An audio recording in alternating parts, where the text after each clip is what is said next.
Muchas gracias. Gracias a todos los presentes por acompañarnos en el lanzamiento del Observatorio Fiscal. No a la tributación sin representación política. No a la tributación sin representación política. No taxation without representation. Esta fue la consigna del movimiento independentista de los Estados Unidos, el primer país del continente en independizarse de la metrópoli europea. Cuando la corona inglesa decidió imponerles a sus colonias aranceles al azúcar y a otros productos, los colonos protestaron de una manera enérgica, al verse grabados sin haber consentido a ello. En las palabras del líder revolucionario Samuel Adams, si se nos imponen tributos de la clase que sea, sin que hayamos tenido representación legal en la asamblea que nos los impone, se nos está reduciendo de sujetos libres al estado de esclavos tributarios.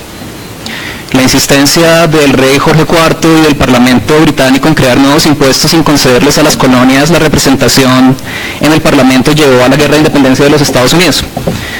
Desde aquel entonces, este principio de que no puede haber tributación sin representación se difundió entre los movimientos democráticos de todo el mundo.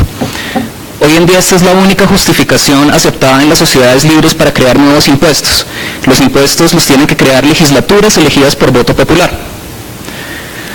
Pero eso fue hace un par de siglos. Muchas cosas han cambiado desde aquel entonces. En el siglo XVIII los impuestos eran pocos y eran fáciles de entender. En su gran mayoría se trataba de aranceles al comercio internacional o de impuestos a productos muy pero muy puntuales. Mientras que hoy en día la complejidad de la tributación en todo el mundo es tal que a Samuel Adams lo habría dejado sin palabras. El estatuto tributario en Colombia, por ejemplo, es tan largo como la versión completa de Don Quijote de la Mancha. Pero a diferencia del español del siglo XVI, el español del estatuto tributario sí que es difícil de entender. Entonces, ¿de qué nos sirve tener representación política en el Congreso si la gran mayoría de nosotros no entiende los tributos que ese Congreso nos impone? La verdad es que no nos sirve de mucho. Por eso nos complace muchísimo tener con nosotros hoy a Len Burman del Tax Policy Center y a Chuck Marr del Center on Budget Policy and Priorities. Len y Chuck representan una tradición popular y democrática que es universal. Ante las complejidades de la tributación moderna, el Centro de Política Tributaria y el Centro de Prioridades y Políticas Presupuestarias han respondido con un lenguaje claro y con la democratización de la información. La tarea ha sido enorme, porque si el Estatuto Tributario colombiano es tan extenso como el Quijote, de hecho hicimos el cálculo, el estadounidense es tan largo como 4 Quijotes de la Mancha. Pero ellos no han cejado su empeño porque lo que hacen es indispensable para una verdadera democracia. No a la tributación sin representación. Esta consigna hoy en día se traduce en decirle no al voto desinformado.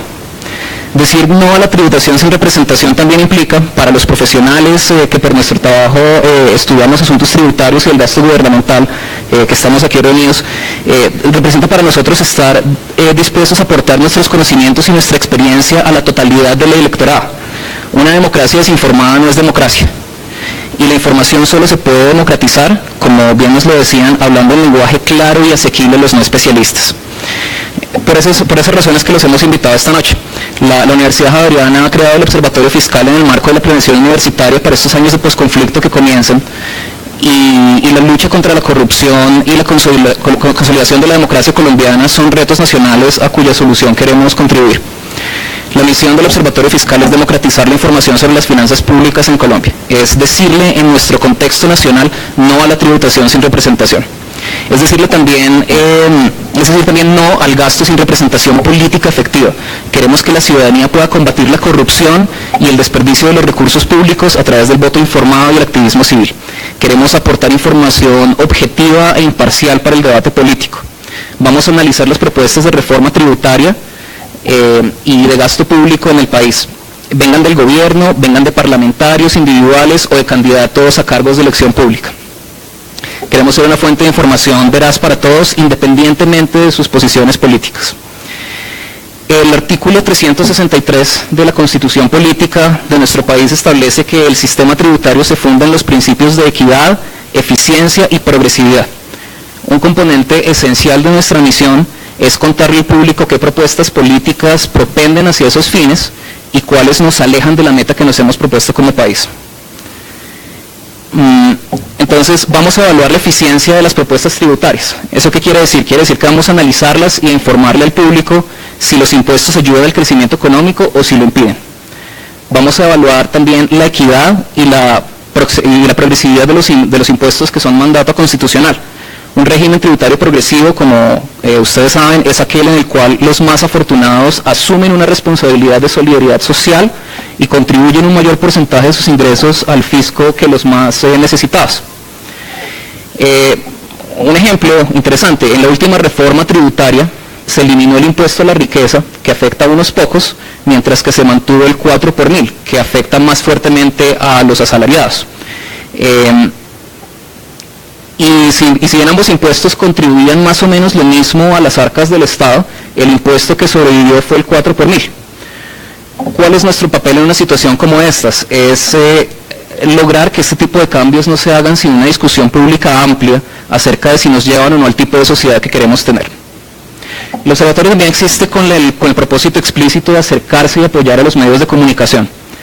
Con frecuencia nosotros los académicos nos alejamos del día al día del discurso público, porque nuestros debates avanzan con mucho rigor, pero un paso distinto del de la política pública. Entonces la meta del observatorio fiscal es cambiar esta dinámica. Lo que queremos es que la información académica más confiable esté a disposición de los medios en el momento que se necesita para informar el debate nacional. Queremos que la información nunca vuelva a llegar demasiado tarde. Y es por eso que quiero agradecer de manera muy especial a los medios que se han acercado a nosotros desde ya y con los cuales esperamos poder consolidar una estrecha relación de trabajo. Además de organizar conferencias y foros como este, el observatorio también buscará comunicarse directamente con la ciudadanía a través de su presencia en redes sociales. Vamos a estar en Snapchat también, además de Twitter. Me dicen que toca estar. Para eso se necesita gente más joven que yo. Y se necesita, y entonces para esto vamos a poner a su disposición una página a la que pueden entrar desde ya. Es www.ofiscal.org. En este momento van a encontrar en la página 3 cosas. La primera es una guía ciudadana al estatuto tributario. Es ciudadana porque está escrita para no especialistas. También tenemos una guía ciudadana al presupuesto nacional. Estas guías van a estar en un proceso permanente de actualización y de ampliación. Entonces, lo que hay es trabajo para largo, sobre todo porque si tenemos una reforma tributaria cada 2 años, esto va a estar cambiando y cambiando. Tenemos también un blog que va a contar con contribuciones de expertos en materia fiscal, ustedes, que se le apunten a escribir posts de divulgación que puedan ser comprendidos por un público amplio. Nuestra meta es que una persona con bachillerato pueda leer esto y entender. Vamos a empezar nuestro blog con entregas los martes y los jueves a partir de la próxima semana. Y 2 miembros del observatorio, David y María Fernanda, nos van a proveer un análisis objetivo y riguroso de las propuestas tributarias de los candidatos presidenciales. Además, los vamos a invitar a todos a que se conecten con nosotros a través de nuestra página web para enviarnos preguntas que tengan sobre materia fiscal. Y especialmente aquellas de las cuales dependa su voto en las elecciones presidenciales. Nosotros nos comprometemos a responderlas en nuestro blog, dejando de lado las preferencias políticas que tengamos individualmente como miembros del observatorio, porque claro que las tenemos, pero nosotros creemos, nosotros más que creer en la capacidad de los políticos para transformar el país, creemos en el poder verdaderamente transformador de una ciudadanía informada. Entonces, ese es nuestro principal compromiso. Y hay además un cuarto producto en el cual todavía estamos trabajando y es tanto más importante que los anteriores, y para entregárselo al público vamos a requerir de la colaboración de muchos de los aquí presentes y de las instituciones que representan. Este modelo va a ser el primer modelo público de microsimulación tributaria del país, que está basado en el modelo que utiliza en los Estados Unidos el Tax Policy Center, la oficina del Congreso, la oficina de presupuesto del Congreso de los Estados Unidos y otros. En Colombia ya tenemos análisis bastante juiciosos para cada reforma tributaria que se propone. Tenemos buenos análisis de si esta reforma va a contribuir suficiente al recaudo o no. Pero estamos crudos a la hora de cuantificar el efecto de las reformas tributarias sobre la distribución del ingreso. Todos sabemos que subir el IVA les pega duro a los más necesitados, por ejemplo. pero sí sabemos hasta qué punto los bienes exentos de IVA alivian esa carga tributaria, o por ejemplo cuando se crean exenciones tributarias para apoyar a las empresas, se está apoyando a los emprendedores de clase media o se están concentrando los beneficios tributarios en grupos económicos establecidos. La verdad acerca de esto es que muchos sospechan muchas cosas, vivimos una cultura de la sospecha y nosotros lo que queremos traer a esta cultura son estimaciones rigurosas e imparciales que empiecen a disipar esas dudas. Para completar el modelo de microsimulación tributaria se necesitan datos, se necesitan muestras debidamente anonimizadas, respetuosas de la reserva tributaria, pero se necesitan estas muestras de las declaraciones de renta de personas naturales y jurídicas. Se necesitan encuestas de consumo frecuentes, que sean precisas y que sean actualizadas, porque si no, no podemos entender cómo el IVA afecta a los ciudadanos de distintos estratos, de distintas regiones. Y también se necesita una contabilidad nacional desagregada por programas y por municipios para poder entender hasta qué punto el gasto progresivo contrarresta a los impuestos regresivos. Y en todo esto también se necesitan organizaciones aliadas con interés en el bienestar de distintos grupos sociales que trabajan conjuntamente con nosotros para promover mejores políticas públicas. Y de esto nos dan un excelente ejemplo nuestros invitados Chuck y Len.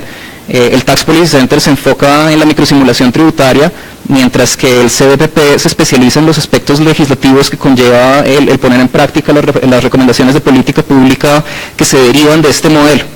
Entonces estas dos organizaciones que nos han acompañado son de verdad que más de una manera modelos a seguir. Cierro entonces agradeciéndoles de nuevo a nuestros invitados el haber venido desde Washington a Bogotá. Quiero darles las gracias a todos los que están aquí, que han contribuido a este esfuerzo. Está en primer lugar César Ferrari, cofundador del observatorio, que es peruano e italiano y parece estar dispuesto a seguir haciendo méritos para ganarse la ciudadanía colombiana honoris causa.